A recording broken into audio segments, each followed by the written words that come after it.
So, this is my homework. I'm choosing to talk about sustainability because the last few things, including my book, is mostly dedicated to this topic. Um, as you may or may not know, the fashion industry is I think the second biggest polluter, and also it uses 20% of water pollution is made by this industry. So to change something a little bit, when it's going too much bad, it's already a win. Uh, and this is like two part, like everything that is industry related, it's always two part. Is the part of the industry, what can be done, and the part of the consumer, because it's like a game. The industry produces one consumer. Once the consumer consumes when the industry gives, and so it's like a, might say, like a tango here. So what can be done in the industry level? First of all, choose the sustainable fabrics. What is the most popular fabrics right now in use is cotton and polyester. Cotton. Let's talk about cotton. It's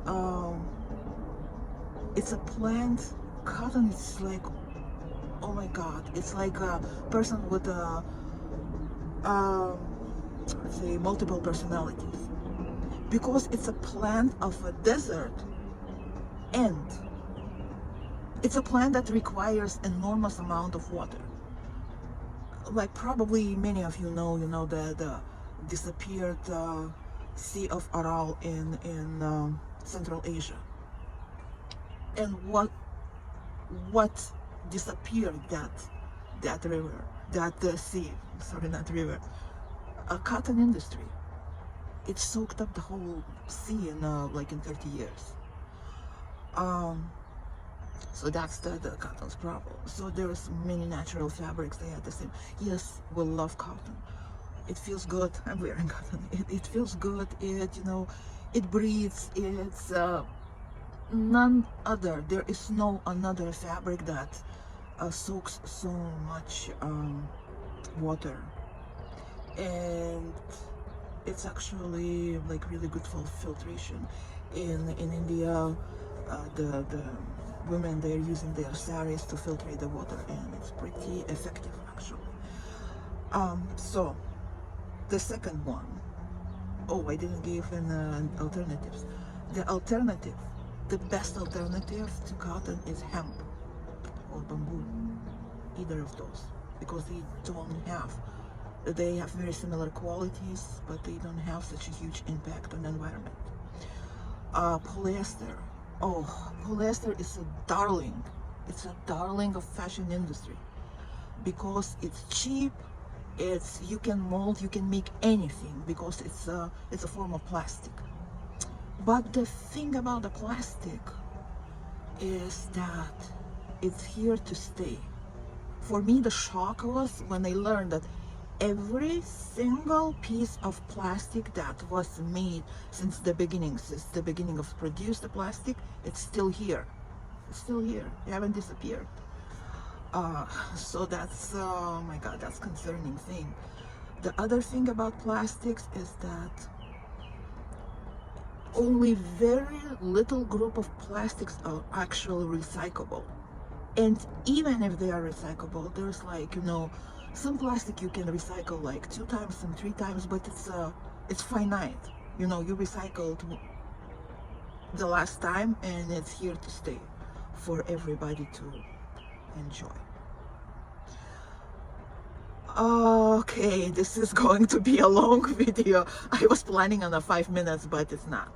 Uh, the other thing which shocked me personally is like fast fashion, the cheap fashion, affordable fashion. It thrives on the trends. So $10 jeans or $5 t-shirt or $10 $10-15 dress, you can change, you can wear once and toss it away. But that adds to enormous amount of landfill. That adds to that 20% of water pollution, because all those fabrics, they have to be made, they have to be dyed or printed, they have to be rinsed.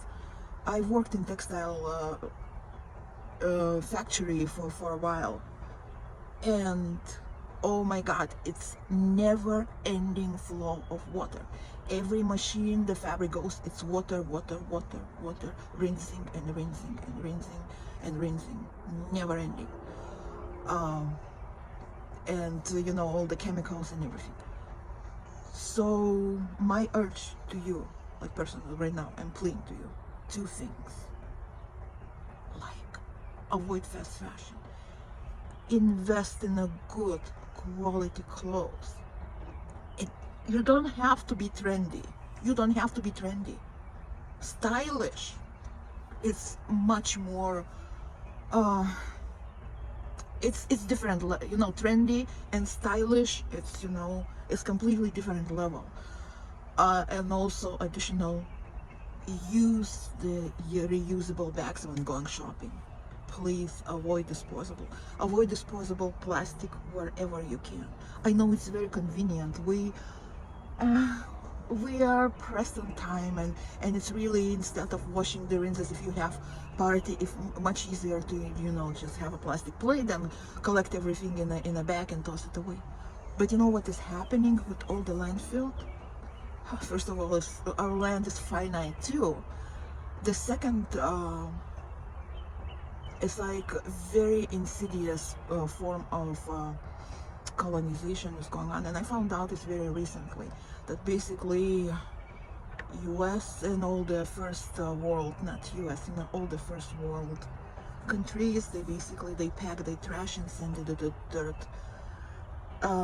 third countries, and mostly Africa, and in Kenya, I saw the images. It's just when I started looking into that topic, just videos and information just start popping into my feed or wherever I looked, and I'm like, oh my god, it's a problem. So that's it, my master class about sustainability. And I didn't even touch the human aspect, underpaid workers, child labor, and all that. So my dear friends, my phone is dying, and I don't wanna you listen forever to me talking, but we're powerful.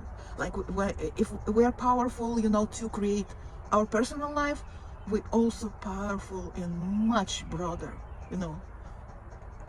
we are powerful to leave this earth to our children, grandchildren in much better shape. And I looked at the definition of sustainability to be sure. Sustainability is, the definition is continue at the same level. So our consumption, if we look at the graph, is going that, and graph like that is not sustainable. Graph like this is sustainable, but anything that goes like that, it's not sustainable. So okay, love you all. Hope you learned something.